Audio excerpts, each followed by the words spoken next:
హగ్గయి గ్రంథం 2వ అధ్యాయము పేజీ నంబర్ 776వ పేజీలో 776వ పేజీలో 2వ అధ్యాయము హగ్గయి గ్రంథం 9వ వచనాన్ని చదువుకుందాం ప్రియులారా. 9వ వచనాన్ని చదువుదాం. ఈ కడవరి మందిరము యొక్క మహిమ, ఈ కడవరి మందిరము యొక్క మహిమ మునుపటి మందిరము యొక్క మునుపటి మందిరపు యొక్క మహిమను మెంచునని సైన్యములకు అధిపతి యెహోవా సెలవిచ్చుచున్నాడు. ఈ స్థలం ఆ మాట అండర్లైన్ చేసుకోండి ప్రియులారా. ఈ స్థలమందు నేను సమాధానము నిలుపననుగ్రహించెదను. చాలు ప్రియులారా.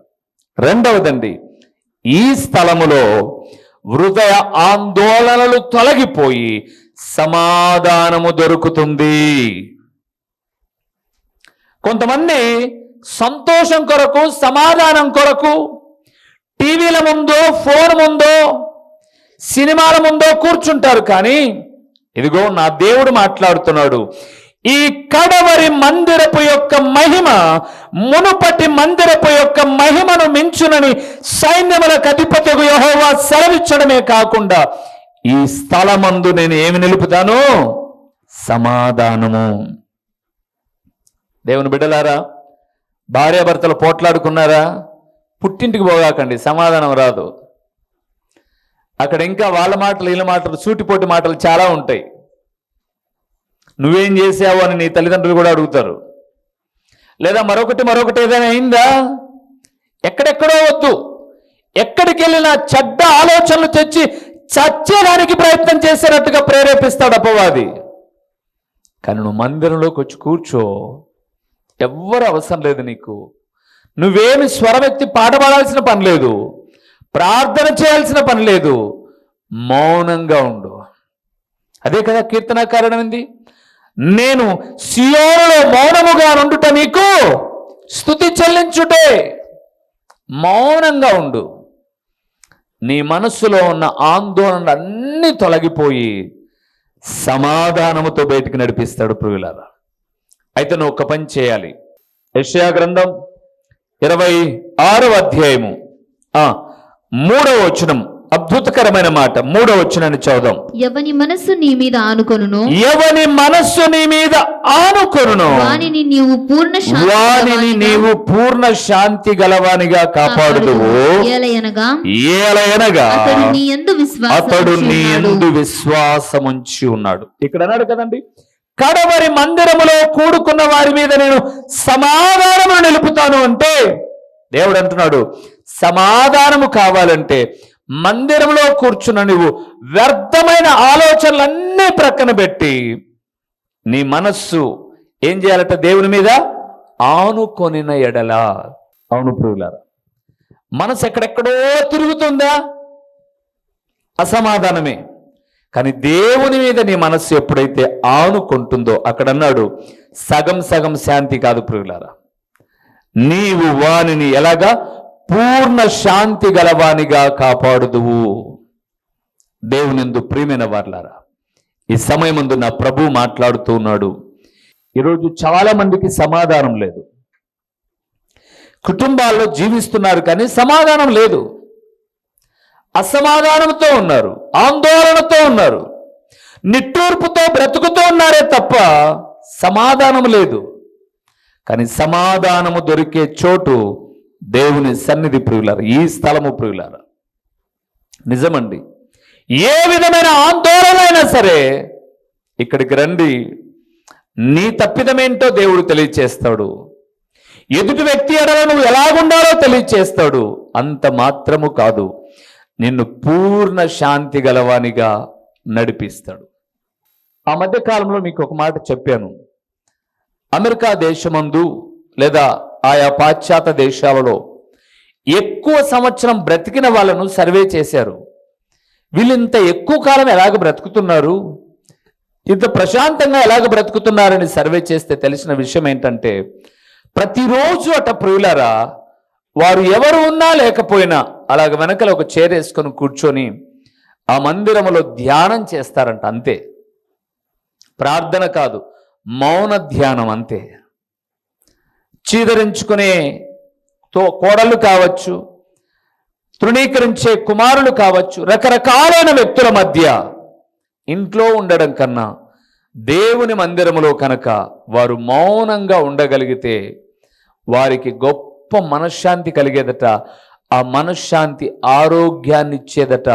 ఆ ఆరోగ్యము ఆయుష్ పొడిగించబడ్డానికి కారణమయ్యేదట.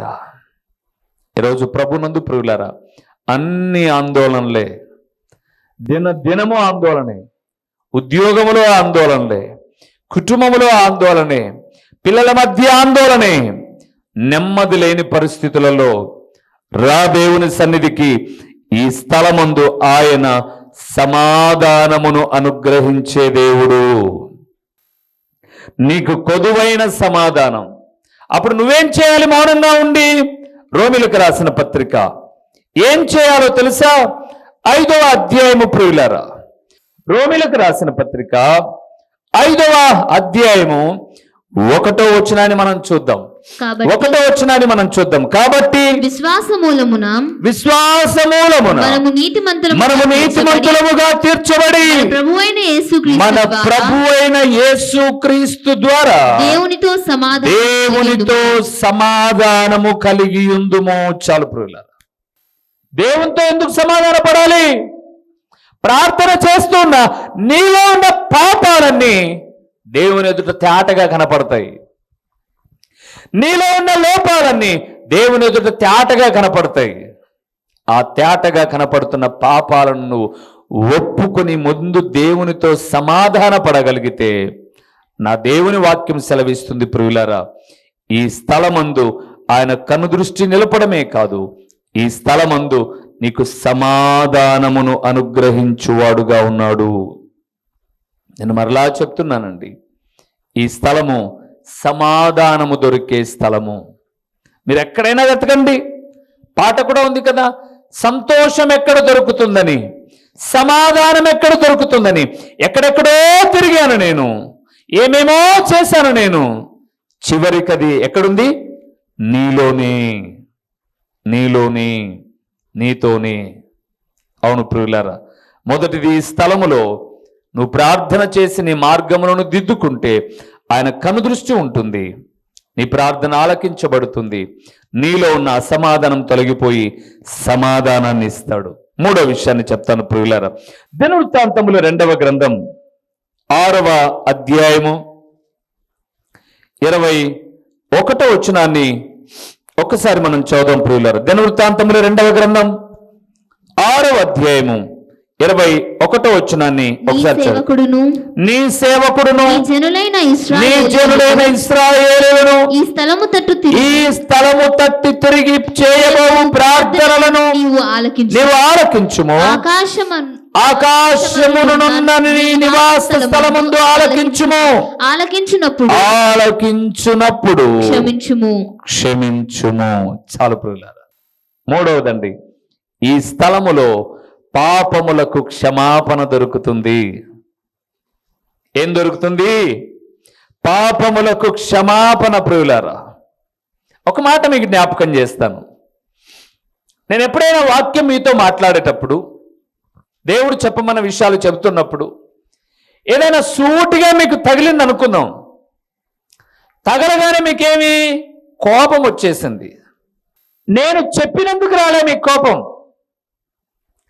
మీ హృదయంలో మీకంటూ ఒక మనస్సాక్షి ఉంది. ఆ మనస్సాక్షి మిమ్మల్ని ఏం చేసింది? గద్దించింది, హృదయం దోషారోపణ చేసింది.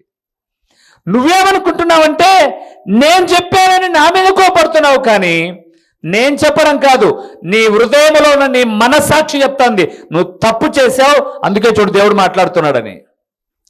అప్పుడు నీ హృదయాన్ని నువ్వు ఏం చేసుకోలేక, దేవుని ఏం చేయలేక, ఎవరైతే దేవుని వాక్యాన్ని సూటిగా చెప్పారో ఆ దేవుని సేవకుని మీద విరోధ భావన పెంచుకుంటావు.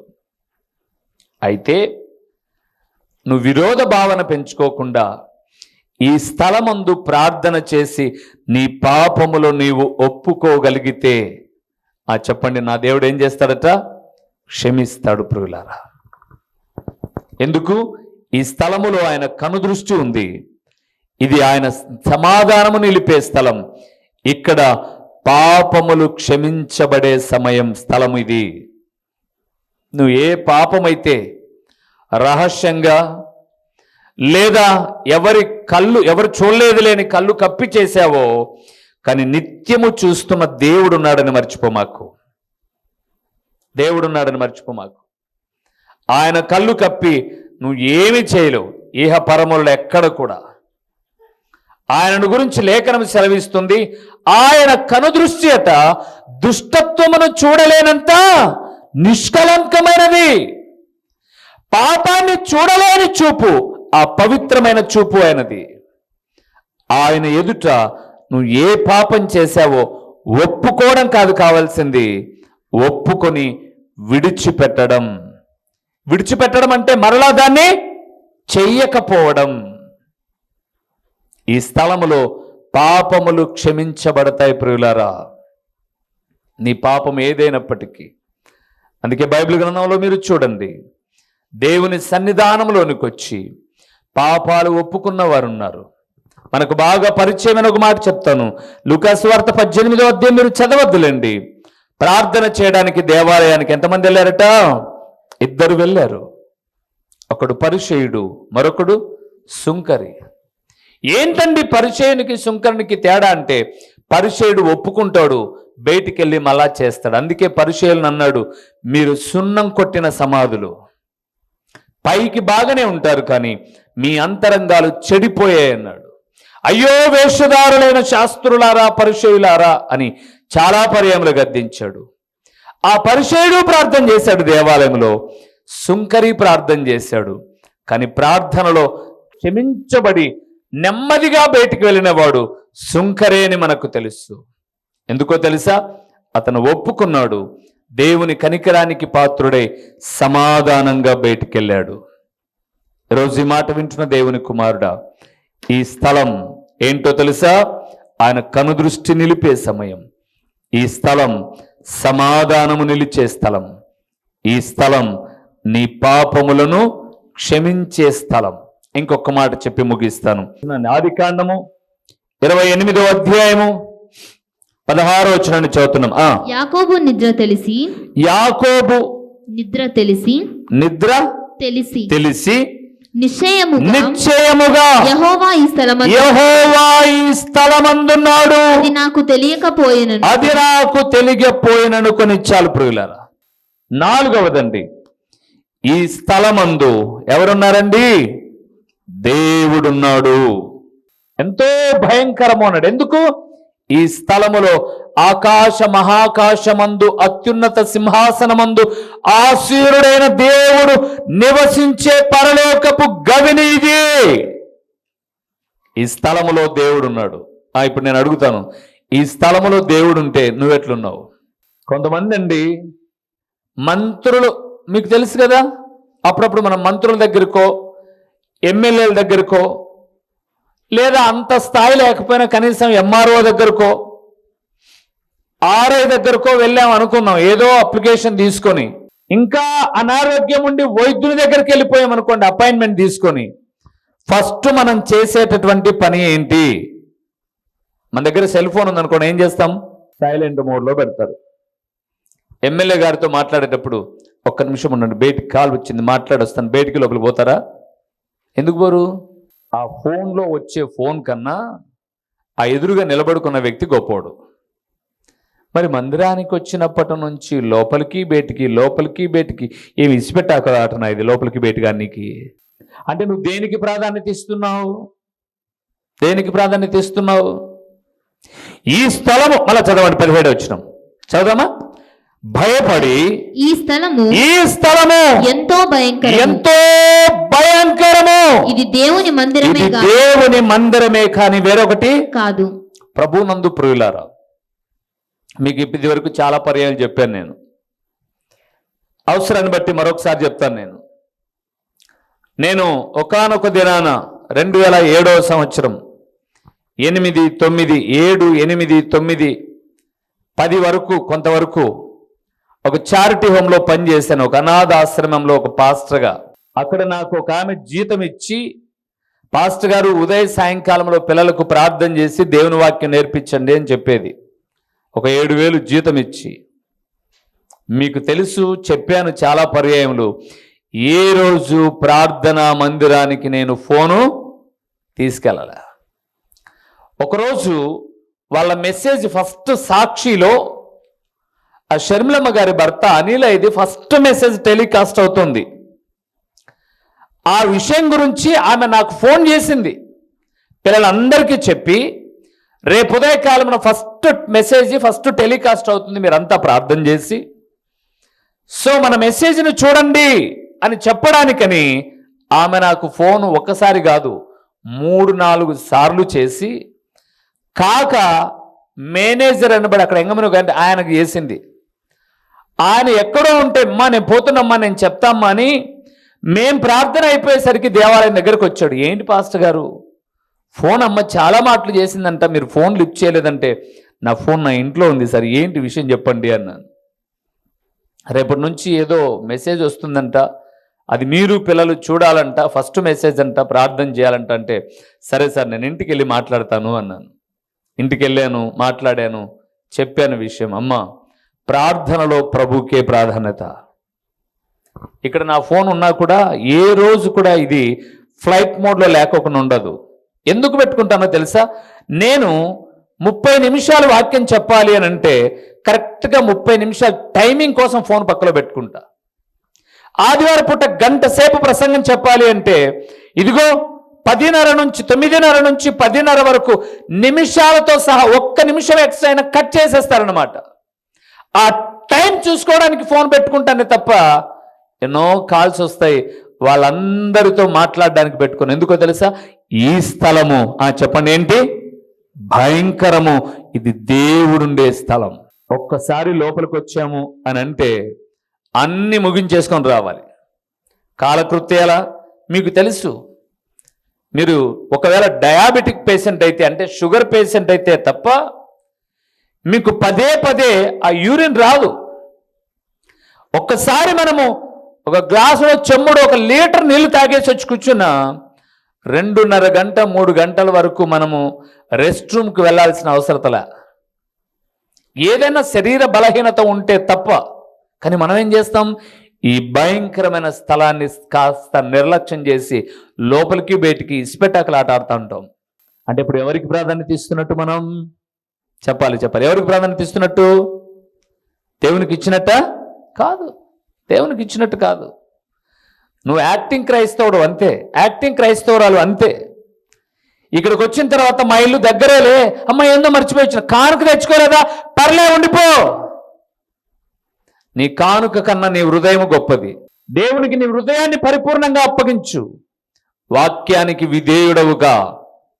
అందుకే ఎప్పుడు ఒక మాట చెప్తుంటాను, మందిరానికి 10 నిమిషాల ముందుండు, మందిరం అయిపోయిన తర్వాత 5 నిమిషాలు లేటుగా వెళ్ళు. ఏం కొంపలు అంటుకుపోతాయండి?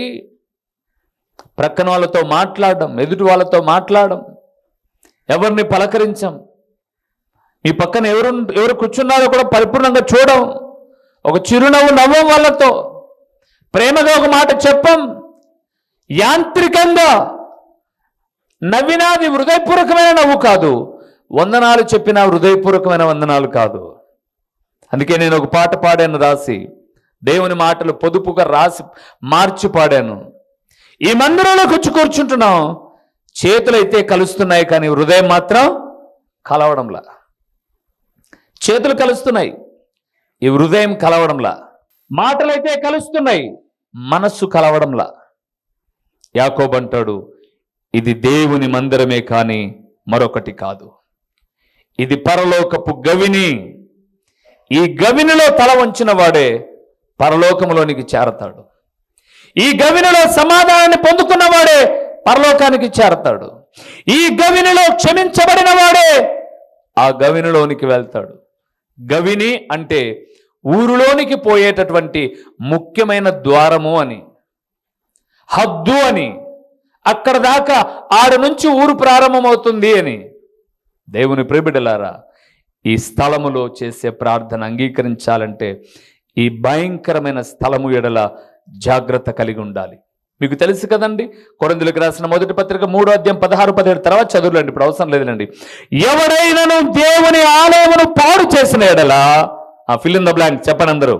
ఎవరైనాను దేవుని ఆలయమును పాడు చేసిన ఎడలా దేవుడు వానిని, ఎవరైనాను దేవుని ఆలయమును నిర్లక్ష్యం చేసిన ఎడలా దేవుడు వానిని, గుర్తుపెట్టుకోండి, నిర్లక్ష్యం చేయకూడదు ప్రియులారా. ఒక భయాన్ని, భక్తిని, వణకును, అనుకువను, మెలకువను, జాగ్రత్తను కలిగి జీవించే స్థలం ఇది. అందుకే ప్రసంగి గ్రంథం 5వ అధ్యాయానికి వెళ్తున్నప్పుడు ఆ మాట చెప్పి నేను ముగిస్తాను. రండి ప్రియులారా, ప్రసంగి గ్రంథం 5వ అధ్యాయము, చాలా చక్కటి మాటలు. మొదటి 2-3 వచనాలు చూద్దాం. 2-3 వచనాలు చూద్దాం. నీవు దేవుని మందిరమునకు నీవు దేవుని మందిరమునకు పోవునప్పుడు ప్రవర్తన జాగ్రత్తగా నీ ప్రవర్తన జాగ్రత్తగా చూచుకొనుము. బుద్ధిహీనులు అర్పించినట్లుగా, బుద్ధిహీనులు అర్పించినట్లుగా బలి అర్పించుట కంటే సమీపించి ఆలకించుట శ్రేష్టము. వారు తెలియకయే దుర్మార్గపు పనులు చేయుదురు. నీవు దేవుని సన్నిధిని అనాలోచనముగా పలుకుటకు నీ హృదయమును త్వరపడనీయక నీ నోటిని కాచుకొమ్ము. దేవుడు ఆకాశమందున్నాడు, నీవు భూమి మీద ఉన్నావు కావున మాటలు కొద్దిగా ఉండవలెను. విస్తారమైన పనిపాటుల వలన స్వప్నము పుట్టును, పెక్కు మాటలు పలుకువాడు బుద్ధిహీనుడగును. ఏమంటున్నాడండి? నీవు దేవుని మందిరానికి పోయేటప్పుడు అద్భుతకరమైన డ్రెస్ ఉండాలి అన్నాడా? ఆయన అంటున్నది ప్రవర్తన. నీవు దేవుని మందిరం పోనప్పుడు నీ ప్రవర్తన జాగ్రత్తగా చూసుకో. బుద్ధిహీనులు అనబడేవారు ఏదో కానుకేస్తే చాలే అనుకుంటారు.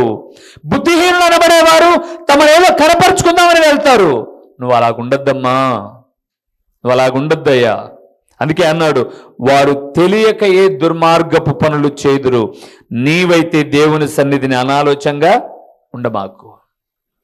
ఈ అధ్యాయం అంతా మందిరం గురించే మాట్లాడుతుంది ప్రియులారా. చాలా చక్కటి విషయాలు మొదటి 7 వచనాల్లో పరిశుద్ధాత్ముడైన దేవుడు జ్ఞాని అయినటువంటి సొలొమోను ద్వారా మాట్లాడాడు. మరి నీ పరిస్థితి ఎలాగుంది?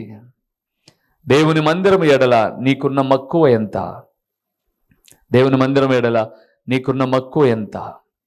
దేవుని మనస్సు గెలుచుకునే ఆరాధన నువ్వు చేస్తున్నావా? మరొకసారి చెప్తున్నాను, ఈ స్థలము, చెప్పండి, ఈ స్థలం ఎవరిది?